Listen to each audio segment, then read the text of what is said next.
Oh my God. The writing task 1 of the academic module of the IELTS is so problematic. And I do not joke about that. A lot of test takers complain bitterly about it. Here's an example.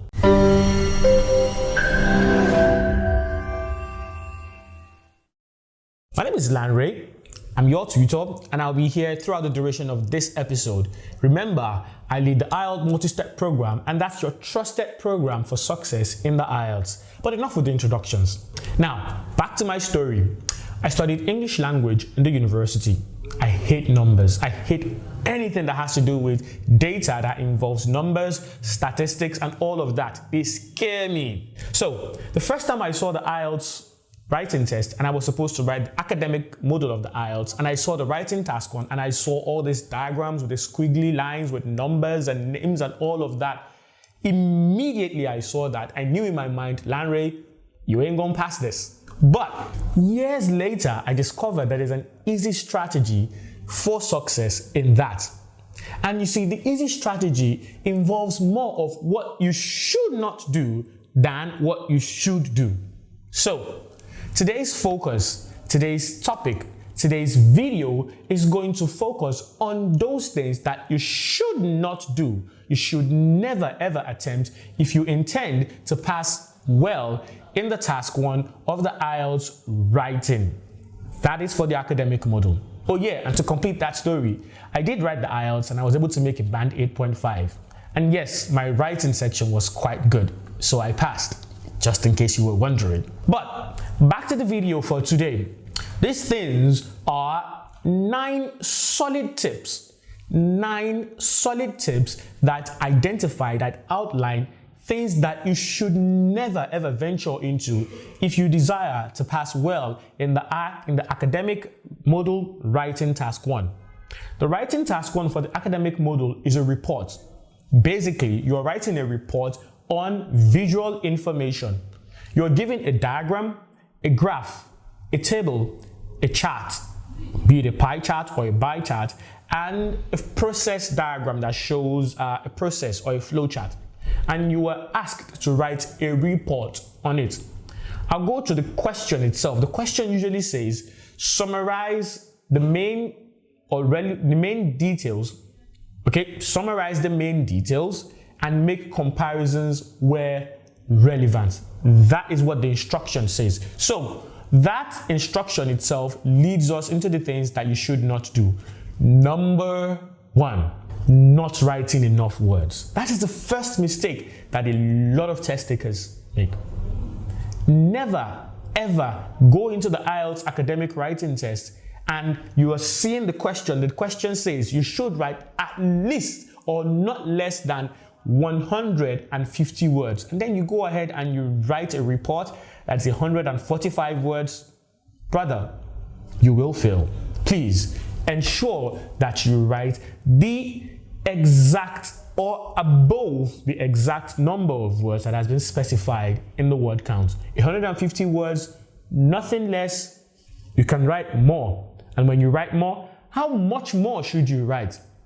Well, the jury is still out on that, but I usually recommend that you do not write above 250 words if you're doing the writing task 1. Anything above 250 would definitely go for what we call over sabi. Now, number 2, a second mistake that a lot of test takers make that has resulted in people failing woefully in the IELTS writing task 1 for the academic module. And I repeat this, you see, the IELTS writing task 1 for the academic module is probably one of the most common areas in the IELTS. And why do I say this?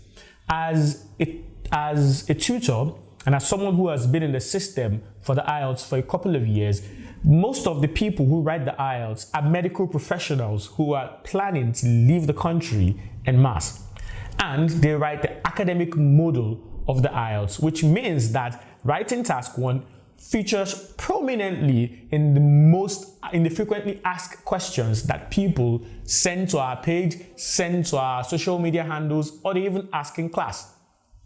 And that mistake, this second mistake, is one of the most common ones. And what's that mistake? Misinterpreting the diagram or misinterpreting the visual information that you have been given. This is a quite easy one. People look at the diagram, they see the information on it, and they go ahead to write something different from what they've seen. And I wonder, do you have problems with your eyes? Clean your eyes a bit. Use some eye drop. Please do not bring any residual knowledge. Do not bring any external information into the IELTS writing task 1 for the academic module. Everything that you need is right there on that paper or right there on your screen. Your job is to look at that screen, to look at that paper, and ensure that you're writing exactly, your report corresponds with the information that you have there. How do you misinterpret a diagram? So, you have people leaving out things as simple as the symbols. So you have a chart or you have a graph where the information is presented in percentages and you're writing millions or thousands. Where did you get that from? You have a diagram or you have a flowchart where information is presented as maybe Fahrenheit or centigrade. Maybe they're talking about temperature. And then you're writing, so they presented information in Fahrenheit and you're writing centigrade or Celsius just because you're more familiar with Celsius. Hey, who sent you that? Please, if the information says that probably they are exporting cocoa in tons, do not write kilograms.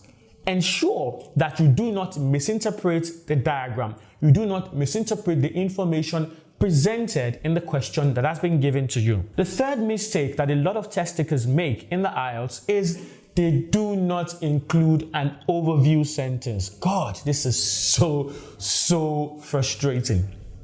An overview sentence is a summary sentence that sums up the main information or the main message that is being communicated by the diagram or by the visual data that you have been given. For example, you have a bar chart that shows the rate of reduction in traffic accidents in the town of Bridgewater after the introduction of new lanes or of extra lanes. That's the description of the bar chart. And then you have a bar chart that has 5 different motorways: M1, M2, M3, M4. M1 has 2 bars there. 1 bar for before, 1 bar for after. Same goes with M2, M3, and M4 and M5. Now, all of these 5 have 2 bars each for them, showing before and after. And in looking at all of the 5 motorways, you would see that the bar for before is higher than the bar for after, across board. What does that mean? Before means the rate of the number of accidents that occurred on M1, right? Before the introduction of the extra lane. After shows after the extra lane was introduced, this is the number of accidents that occur. Now, if looking at that bar chart, I see that on every of the motorways, the bar for after is shorter than the bar for before. What does that tell me? It tells me that across board, introducing extra lanes reduce the number of accidents significantly.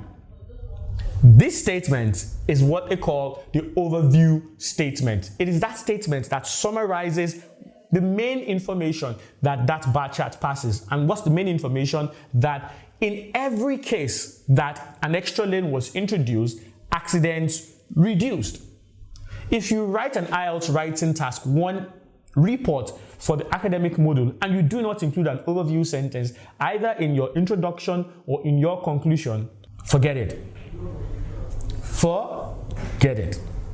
You're not going anywhere close to a band 6, not even talk of getting above a band 6. The fourth mistake that a lot of people make in the IELTS is reporting the data mechanically.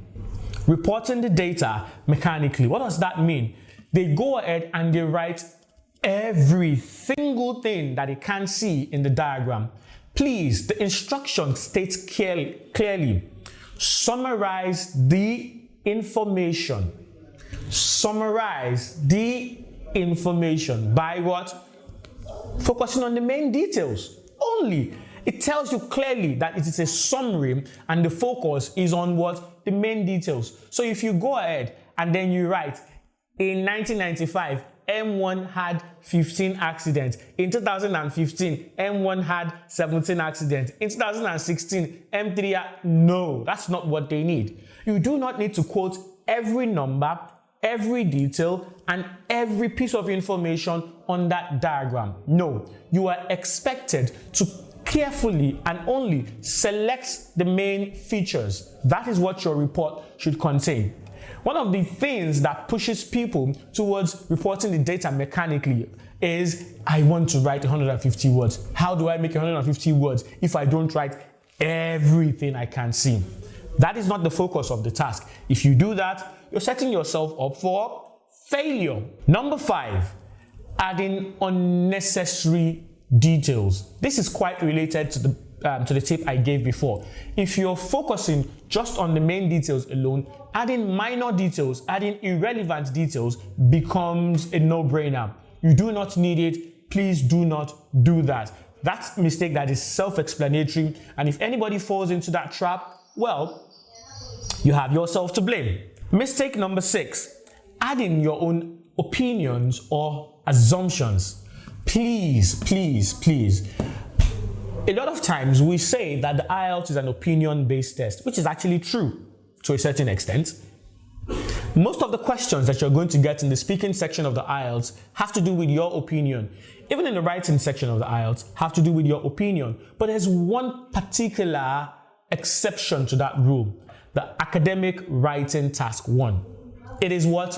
A report. In a report, we're not looking for your opinions. We're not looking for your beliefs. We're not looking for your views. We're looking for basically just information that is present in the data that you have been given, which is the question. You're only reporting it. You're not analyzing it. You're only stating it. Please, if you get a report on the number of deaths that occur in an Indian hospital, and luckily for you, you are the medical director of a very big Indian hospital, please, whatever you know about the medical sector in India at that point in time is irrelevant for the IELTS. The only information that you need to succeed in that particular task is right there in front of you, either on your paper or on your screen. Any attempt to bring extraneous information or extra information from your own residual knowledge will result into failure. And I'm very sure that you do not want to fail. Mistake number 7, repeating the same words and grammatical structures. One of the criteria or yardsticks for the writing aspect of the IELTS is lexical resource and using a wide range of grammatical structures accurately. So, lexical resource refers to your vocabulary. If you keep on repeating the same words over and over and over again, definitely you're not aiming for a high band score. Unfortunately for you, in writing the report in the IELTS, you may need to repeat the same concepts or the same ideas over and over again. Let's say, for example, you have a report where you have a graph, and the trend in the graph shows that everything keeps going up, up, up, up, up. There are 5 commodities there, and everything keeps going up, up, up, up, up. So basically, when you're reporting that particular graph, you definitely have to write that things keep going up. Now, your task is to look for alternative ways to express the concept of things going up. So we can say it skyrocketed. We can say there was a significant upthrust. We can say that it kept on rising steadily. We can say something like it flew, it jumped. All those alternative ways of saying things went up would do me well in writing the report, as it would give my report a variety of vocabulary that is quite impressive. But if I go ahead and I keep on writing, then it went up, then it went up, then it went up, unfortunately, my marks will only go down. And I'm very sure that you did not register for the IELTS to have marks that keep going down. And what alternative ways can you express going down? Nosedived, plummeted, dropped. Synonyms are important in the IELTS. They'll save you from making that mistake. Mistake number 8, and this is something that a lot of us fall victim to: not checking or proofreading your response. The IELTS writing task 1 is a 20-minute task. which means that to do it well, you have to write that report in less than 15 minutes and then use 5 minutes to proofread or recheck your work. What are you checking when you're proofreading? You're paying attention to your spelling, to your punctuation, to the use of articles. Articles are what? A, the, and. To your subject-verb agreements. Nope, I'm not going to explain those in this video. Please subscribe to our channel for much more information on all of these individual mistakes or things that you need to watch out for when you're proofreading. I remember there's a very viral video that we have on our channel about proofreading, which will do you good. Please watch it and practice. And the final thing that you're checking for when you're proofreading is the mistakes you know you often make. How do you know you often make those mistakes? By practicing. When I practice, I have a lot of written samples there. And then when I check my written samples or I give it to a reviewer or a professional assessor to review it, they would identify those mistakes. If I find I'm making the same mistakes in 2-3 writing samples, on the day of the exam, I would know specifically to avoid those mistakes. And if I don't avoid those mistakes, I will know specifically to watch out for those mistakes when I am proofreading. And here's the question. Have you been practicing? Have you written at least 3 or 4 samples before the date of your test? If you haven't, here's time for a recheck. Please talk to yourself. Check. Are you actively prepared for the IELTS? If you're not, forget about it. And the final mistake that you should not make is not practicing enough. Practice makes perfection. If you do not practice, significant practice, intentional practice before the day of the test, I can assure you, even if you're a genius, you will fail in the IELTS. Because the format of the test is different from what most people know. So practice familiarizes you with the format of the test so that on the day of the test, there are no surprises. When I say practicing enough, what do I mean? I recommend these particular steps for you to practice adequately. Write in English every day. Even if it's just a paragraph of 3 sentences, ensure you do an average piece of writing in English every day till the day of your test. If you cannot do that, work on describing charts and diagrams in English language.